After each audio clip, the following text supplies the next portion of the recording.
한번 따라하겠습니다. 고난당하는 종, 고난당하는 종. 이와 같은 제목으로 이사야 53장 1절로 6절 말씀 근거해서 함께 은혜를 나누기를 원합니다. 이사야 말씀이 66장까지 굉장히 긴 방대한 내용인데, 오늘 특별히 이 66장 가운데 다른 말씀 기록되어 있는 말씀 다 구구절절이 귀한 말씀인데, 오늘 53장 이 말씀은 뭐요? 핵심 중에 핵, 계란의 노른자 중에 노른자. 아주 귀한 복음의 말씀이 오늘 53장 전체에 기록이 되어 있습니다. 예수님께서 이 땅에 탄생하시기 약 700년 전에 이사야 선지자를 통하여서 하나님께서 당신의 뜻을 전하시고, 특별히 오늘 53장에 고난당하는 하나님 야훼의 종에 대해서 오늘 예언하신 말씀이 이미 주님 오시기 700년 전에 예언의 말씀을 오늘 기록하고 있습니다. 이 말씀은 어떤 한 사람이 있는데, 이 사람이 어떻게 태어날 것이며, 또 어떻게 사시고 어떻게 고난과 고통을 당하셔서 죽임을 당할 것인지 너무나도 상세하게 정확하게 지금 고난당하는 하나님의 종에 대해서 묘사를 해주고 있습니다. 그래서 당시 유대인들은 오늘 이 53장에 이 기록되어 있는 이 종에 대한 사람이 누구인가, 어떤 사람을 말하는가 굉장히 궁금해한 거예요. 그래서 이 말씀을 기록한 혹시 이사야 선지자 아닌가 라고 생각을 했어요, 유대인들이.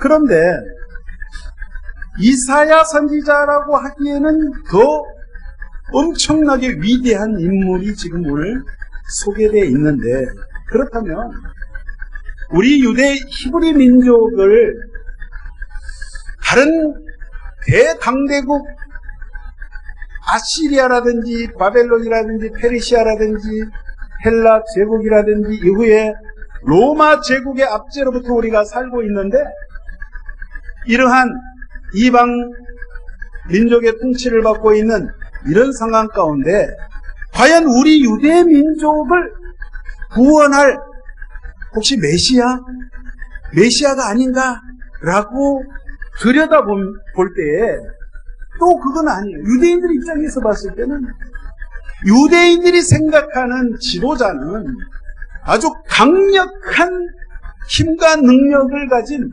그러한 메시아를 원하고 있습니다. 적어도 과거에 430년 동안 이집트 땅에서 종살이하고 있는 300만의 그 이스라엘 백성들을 구출했던 모세와 같이 막 기적을 일으키고 홍해 바다를 가르고 막 하나님 앞에 기도만 하면 막 하늘에서 만나가 내리고 메추라기가 막 떨어지고 온갖 기적과 이적을 베풀어서 이스라엘 백성들을 가나안 땅으로 인도하는 엄청난 능력자, 정치적인 리더, 영적인 영도자, 군사력을 또 가지고 있고, 이러한 메시아를 고대하고 있었다. 왕국시대에 와서는 적어도 다윗 왕처럼 저 블레셋과 싸워서, 특별히 그 거인이었던 골리앗 장수 앞에 다 벌벌벌 떨고 있었을 때, 소년이었을 때부터 벌써 다윗은 용감무쌍했어요. 절대 두려워하지 않았어요. 하나님의 거룩하시고 그 능력에 그 전능하신 하나님의 이름을 의지해서 막 나갔을 때 엄청난 일이 났어요. 그래서 적어도 모세나 다윗처럼 저 로마 제국을 깨부술 수 있는 그러한 능력의 메시아, 지도자를 원하고 있는데 오늘 53장, 이사야 53장에 기록되어 있는 이 고난받는 종, 어떻게 메시아가 고난을 당할 수가 있는가? 어떻게 두들겨 맞을 수가 있는가? 어떻게 이렇게 나약한 모습일 수가 있는가? 이해를 못하는 거예요. 그래서 오늘 이 표현 가운데 고살장에 끌려가서 털 깎는 양처럼 아무 말도 못하고 아무 반응도 못하고 그런 나약한 처참한 그런 모습의 메시아? 유대인들은 도저히 이해할 수가 없고 그 사람들 머리로는 용납할 수가 없어서 유대인들은요 2000년이 지난 지금도 전 세계 유대인들은 이사야서 66장 가운데 이 53장은요 나사렛 예수라고 이해를 하지 믿지 않아요. 인정하지 않아요. 그래서 유대인들이 모여있는 전 세계 회당, 시나고그에 가면 그 회당에서 다른 성경 말씀 창세기부터 말라기까지 유대인들은 신약을 안 믿으니까 39권의 성경을 낭독을 할 때 53장, 이사야 53장은 절대로 낭독하지 못하도록 금지하고 있어요. 그래서 어떤 유대인들은 워낙 53장을 낭독하지 못하도록 금지하고 있고 아예 읽지 못하도록 했기 때문에 그 사람들이 그 예수님이 그리스도 되시고 메시아 되신 고난받는 종, 하나님의 종의 모습으로 이 땅에 오셔서 고난당하시고 우리의 죄를 짊어지셨던 이 사실을 전혀 모르고 있는 거예요. 그래서 여러분 지금 전 세계 유대인들이요, 전 세계 흩어져 있는 유대인들이 한 1600만 명 정도 돼요. 우리 한민족이 남북한 합쳐가지고 해외 동포까지 해서 약 8천만 되는데 얼마 안 되죠. 유대인들 인구가 1600만인데 이스라엘 땅에 지금 살고 있는 유대인들이 한 720만 정도 되고 두 번째 미국에서 한 유대인들이 한 630만 명 정도 돼요. 그러니까 전 세계 1600만 유대인 중에서 유대인들이 한 85%가 이스라엘 땅하고 미국에 살고 있어요. 나머지는 독일, 영국, 프랑스, 유럽에 좀 살고 나머지 남미, 아르헨티나 이렇게 사는데 그 1600만 유대인들 가운데 그러면 예수 믿는 사람, 유대인이지만 예수 믿는 사람 과연 있을까? 있습니다.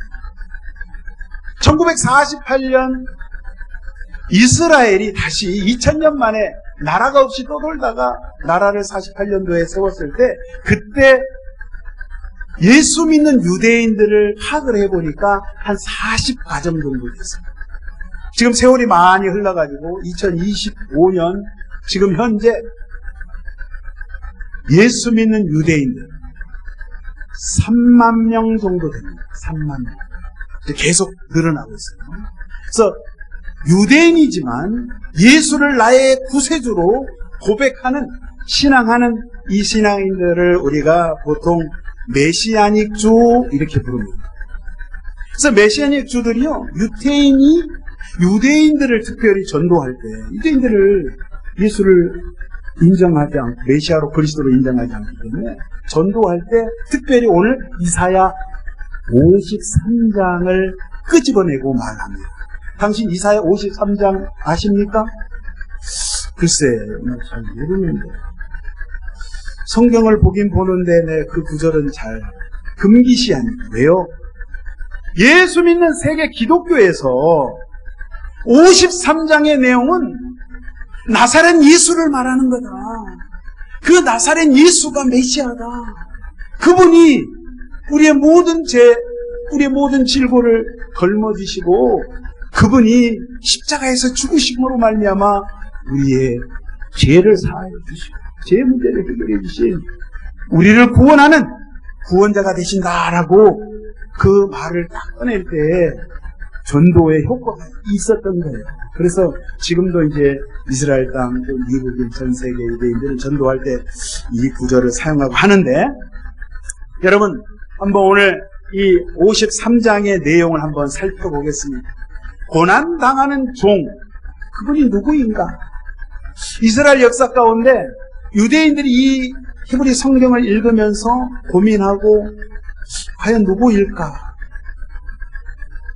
라고 했던 이 사람들은요, 고난당하는 이 종이 한 사람을 지목하는 것이 아니라 유대인들을 생각할 때는 자기네 민족, 히브리 민족, 유대 민족이 이 고난당하는 종이다, 이렇게 해석을 해요.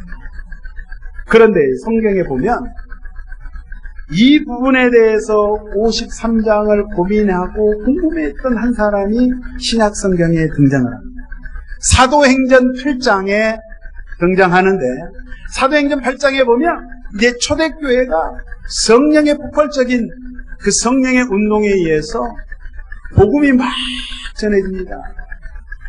예수님이 하나님 아들 되시고 그분이 우리의 구세주가 되심을, 그분이 십자가에 죽었을 뿐만 아니라 죽음에서 부활하신 부활의 주 참 메시아 그리스도 되심을 막 증거하는데, 그 가운데 초대교회 7 집사님들 중에 빌립 집사님이, 그분 원래 태생이 사마리아죠. 근데 사마리아에 가가지고 막 예수 복음을 전했을 때 기적이 일어났어요. 병자가 많이 낫고 귀신이 막 떠나가고 막 사람들이 예수를 믿고 회개하고 세례를 받고 침례를 받고 막. 그래서 이날도 성령의 인도함을 받아서 이제 북쪽 그 사마리아 지역을 떠나서 남쪽 가자 지역, 지금 전투하는 가자 지역이죠. 그 지역의 한 광야 지역으로 들어섰을 때에 아프리카에서 온, 피부가 까무잡잡, 저보다도 더 검은 아프리카 에티오피아에서 온 네시라, 이 사람이요, 그 에티오피아 여왕 간다게의 국보를 맡은, 게 재정을 책임진 아마 재무부 장관쯤 된 것 같아요. 이 사람이 병거 수레를 타고 하나님을 섬기는 사람이에요. 왜냐면요, 에티오피아가 이미 이 시간으로부터 900년 전 솔로몬 시대에 이미 솔로몬이요, 스바의 여왕을 접촉했었잖아요. 그래서 유대교의 신앙이, 야훼 하나님을 섬기는 이 하나님 믿는 신앙이 이미 이집트와 이 에티오피아, 이 구스 지역, 스바 지역까지 전해졌던 거예요. 그래서 그 먼 에티오피아의 내시지만 이 사람이 어떻게 하나님을 알게 됐는지, 하나님을 섬기는 사람으로서 수레를 타고 예루살렘에 예배드리기 위해서, 하나님께 제사하기 위해서 이방 사람임에도 불구하고 이 사람이 왔다가 이제 예배를 마치고 예루살렘에서 자기 나라 에티오피아로 돌아가는 길에 성경을 딱 폈어요. 폈는데 이사야 53장을 딱 핀 거예요. 아무리 읽어봐도 이분이 누구인지를 몰라요. 누가 가르쳐주는 사람이 없으니까. 근데 마침 성령의 인도함을 받은 이 빌립 집사가 병거를 딱 봤어요. 빌립, 이 집사님이 내시를 보는 순간 내시가 막 궁금해하는 거예요. 그래서 가까이 다가갔습니다. 하나님께서 역사하심으로 말미암아 이 두 사람의 만남이 이루어집니다. 이 내시가 묻습니다. 이 53장에 고난당하는 종이 과연 누구인가? 이사야인가 아니면은 다른 사람을 말하는가? 라고 했을 때 빌립 집사님이 정확히 이야기를 합니다. 그분이 바로 나사렛 예수시다. 그분이 우리의 메시아가 된다. 그분이 우리의 구원자가 된다. 라고 이야기했을 때 이 내시가 그 말씀을 깨닫고 맞구나 라고 예수님을 영접하게 됐어요. 그리고 그 즉시 물가에 내려가서 침례를 받고 돌아가서 자기 나라에 선교사가 된 거예요. 그래서 에티오피아 선교를 이루는데 큰 일을 이루게 되는데, 그 내용이 사도행전 8장의 내용입니다. 근데 오늘 그 내시가 궁금해했던, 또 오늘날 유대인들이 아직도 인정하지 않은 이 53장의 말씀 1절부터 한번 살펴볼 텐데, 한번 보도록 합니다. 1절에 우리가 전한 것을 누가 믿었느냐? 야훼의 팔이 누구에게 나타났느냐? 우리가 전했는데 야훼 여호와 하나님의 팔이 누구에게 나타났느냐? 하나님의 팔을 오른손의 권능, 성경에서요 팔, 손은 특별히 오른손의 권능, 하나님의 구원의 능력을 설명하고 있는 거예요. 그래서 이 말씀은 무슨 말이냐? 누구를 통하여서 야훼 하나님의 구원의 능력이 나타나는가? 도대체 누구를 통하여서 우리가 구원을 받을 수가 있는가? 그 사람은 바로 2절 이하에 기록되어 있는 이 사람을 통해서 우리가 구원을 이룰 수 있다. 2절 이하에 뭐라고 기록되어 있습니까? 그는 주 앞에서 자라나기를 연한 순 같고 마른 땅에서 나온 뿌리 같아서 고운 모양도 없고 풍채도 없은즉 우리가 보기에 흠모할 만한 아름다운 것이었더라. 우리 주 예수님, 그 나사렛 예수의 모습을 아주 상세하게 지금 53장 2절부터 묘사를 하고 있는데요. 여기 보니까 우리 예수님의 모습은 마치 사막, 물 없는 사막 광야에 메마른 땅에, 여러분 상상을 해보세요. 그 척박한 그 메마른 땅에 한 새싹이 돋아나가지고 그 떼야 끝에 싹이 나서 이 순이 올라와가지고 났는데, 여러분 뿌리가 드러났다는 거예요. 뿌리가 드러났어요. 그러니까 그 상황을 보면 굉장히 위협적인 위험한 순간이에요. 위험한 상태예요. 아무런 돌봄이 없는, 새싹이 올라왔으니까 누가 짓밟을 수도 있고, 그 중동 그 사막 지역에 내리쬐는 그 태양에 50도 이상 되는 그 열기 가운데 싹이 올라오면 날라 비틀어 죽잖아요. 그러니까 예수님을 표현할 때 이렇게 표현한 거예요. 연한 순 같고 마른 땅에 나온 뿌리 같아서. 그런데 예수님의 모습이 어떤 모습이냐? 고운 모양도 없고 풍채도 없다는 거예요. 외적으로 보았을 때 아무런 사람들이 좀 관심을 끌만한, 환영받을 만한 그런 모습이 아니었다는 거예요. 자, 예수님의 오심을 한번 우리가 생각을 해보겠습니다. 말씀되신 그 하나님께서 이 땅에 사람의 모습으로 예수님이 육신을 입고 이 땅에 오셨을 때 처음 출발을 우리가 보면 굉장히 정말 환경이 너무너무 열악한 가운데 우리 예수님 오셨습니다. 예수님 탄생부터가 세상에 예수님이 태어날 곳이 없어서 자기 집에서 태어난 것도 아니고 산부인과 병원에서 태어난 것도 아니고, 여러분 생각을 해보세요. 예수님을 지금 태어나시는데 세상에 짐승이 사는 마국간 말구유에서 예수님이 그 냄새나고 그 세균이 드글드글하는 그곳에서 예수님께서 하늘 영광을 버리시고 낮고 천한 이 땅에 그분이 왜 오셨나요? 저와 여러분 때문에 오셨다는. 안 오셔도 돼요. 그분은 오실 분이 아니에요. 오시면 안 되는 위대하시고 존귀하신 분이, 그분이 이 땅에 비천한 모습으로 오셔서 정말 삶 자체가, 예수님은 어디 학교를 다닌 적도 없어요. 공부를 하신 적도 없어요.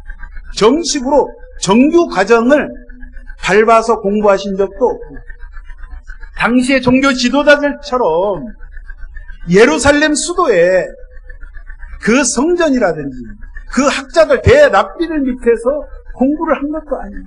그러니까 출신 자체가, 예수님이 태어난 것도 그렇게 태어나시고, 성장 과정도 보면 나사렛 동네는 저 북쪽 갈릴리 지방의 한 촌이에요. 변방이에요. 아무도 거들떠보지 않아요. 오직 했으면 예수님께서 공생애를 시작하실 때 제자를 부를 때 나다니엘이 그 이야기해요. 무슨 갈릴리 나사렛에서 선한 것이 날 수가 있느냐? 나사렛 동네에서 무슨 귀한 존재가 나타날 수가 있는가? 그딴 소리 하지 마라. 믿을 수가 없다. 라고 이야기했을 때, 와서 한번 네가 네 눈으로 한번 와서 봐라, 확인해 봐라 할 정도로 나사렛에서 예수님 목수일을 하시면서 아무도 관심을 갖지 않는, 아무도 환영하지 않는 그런 가운데 예수님 사셨다. 예수님 공생이 시작하실 때 제자를 부르실 때도 여러분 예수님의 제자들 한번 생각해보세요. 한결같이 조금 속된 말로 모질이 찐빵들만 있어요. 왜냐? 직업을 보세요. 고기 잡는 어부, 세리, 장녀들, 예수님 주변에 다 병든 사람들, 귀신 들린 사람들, 세상에서 인정받지 못하는 그런 신분을 가진 사람들 보였어요. 예수님과 예수님 제자들의 모습을 봐요. 예수님 입으신 옷 한 벌밖에 없어요. 남루한 옷을 입고 다니셨어요. 잠잘 곳이 없어서 풍찬 노숙을 하시고 떠돌아다니면서 문정벌식을 하셨어요. 얻어먹고 다니셨어요. 3년 반 동안 예수님 그렇게 사셨어요. 그러니까 예수님의 모습이 바로 오늘 정확히 이렇게 표현을 합니다. 고운 모양도 없고 궁체도 없고 사람들이 환영할 만한 그러한 모습이 아니었다. 근데 예수님은 3절에 보니까 그는 멸시를 받아 사람들에게 버림받았으며 강고를 많이 겪었으며 질고를 하는 자라. 마치 사람들이 그에게서 얼굴을 가리는 것 같이 멸시를 당하였고 우리도 그를 기이 여기지 아니하였고. 예수님께서 고생 안 하셔도 되는 그분이 고생하시고 한 영혼이라도 하나님 주여 구원받기 원합니다. 그런 마음, 아버지의 마음으로 예수님께서 이 땅에 오셔서 그렇게 환영받지 못한 가운데 예수님은 가족, 육신적으로 마리아만 속으로 생각했습니다. 성령이 임해서 마리아만 그걸 알지 사실 육신적으로 마리아가 난 예수님의 육신의 동생들은 예수님을 인정하지 않았어요. 메시아로 인정하지 않았어요. 우습게 알았어요. 나중에 예수님 십자가에 죽으시고 부활하신 다음에 그제서야 이분이 우리 형님이지만 하나님의 아들이었구나, 참 메시아였구나 라고 깨닫기 시작했지. 초창기 때 사역할 때는 가족부터 멸시천대하고 외면하고 왕따시키고 그랬다요. 5절에 보십니다. 그가 찔림은 우리의 허물 때문이요 그가 상함은 우리의 죄악 때문이다. 예수님이 고생하시되 특별히 십자가에 달리시는 모습이 여기 기록하고 있어요. 그가 찔림은, 가시에 찔렸다는 그런 표현보다도 여기 원어에 보니까요 할랄이라는 히브리어를 쓰세요. 찔리다, 이 표현은요 꿰뚫파예요. 관통하다. 무엇이? 십자가 그 나무 형틀에 예수님이 두 손과 두 발목에 대못이 박혀서 뼈가 으스러지도록 주님께서 그 고통을 당하시는데 그가 상함은 분쇄, 뼈가 부서지다 분쇄되다는 히브리어를 쓰고 있어요. 예수님께서 가시 면류관 쓰시고 옆구리에 창에 찔리시고 물과 피를 다 쏟으시기까지 그 고통 가운데 그렇게 했던 것은 저와 여러분의 죄악 때문에, 저와 여러분의 허물 때문에, 저와 여러분이 지은 모든 잘못된 것 때문에 주님께서 그 모든 죄를 다 뒤집어 쓰시고 그 죄를 대속하시기 위해서, 해결하시기 위해서 우리 주님께서 그 길을 거부하지 않으시고 마다하지 아니하시고 100% 다 그거를 수용하시고 감내하시고 그 길을 침묵 가운데 걸어가셨다는 사실입니다. 예수님의 수제자였던 베드로는 예수님 곁에서 그 모습을 봤기 때문에 베드로전서 2장 22절에 이렇게 예수님의 모습을 표현하고 있습니다. 그는 죄를 범하지 아니하시고 그 입에 거짓도 없으시며 욕을 당하시되 맞대어 욕하지 아니하시고 고난을 당하시되 위협하지 아니하시고 오직 공의로 심판하시는 이에게 부탁하시며 친히 나무에 달려 그 몸으로 우리 죄를 담당하셨으니 이는 우리로 죄에 대하여 죽고 의에 대하여 살게 하려 하십니다. 그가 채찍에 맞음으로 너희는 나음을 얻었나니. 예수님은 마치 도살장에 끌려가서 그 털 깎이는 그 양, 이제 죽게 되는데, 그 죽음 앞에 아무 말씀을 안 하셨다니, 침묵하셨어요. 저 같으면, 이런 이야기 하실 거예요. 왜 납니까? 왜 내가 이 고통을 당해야 됩니까? 왜 내가 십자가를 져야 합니까? 왜 내가 저들을 위해서 죽어야 합니까?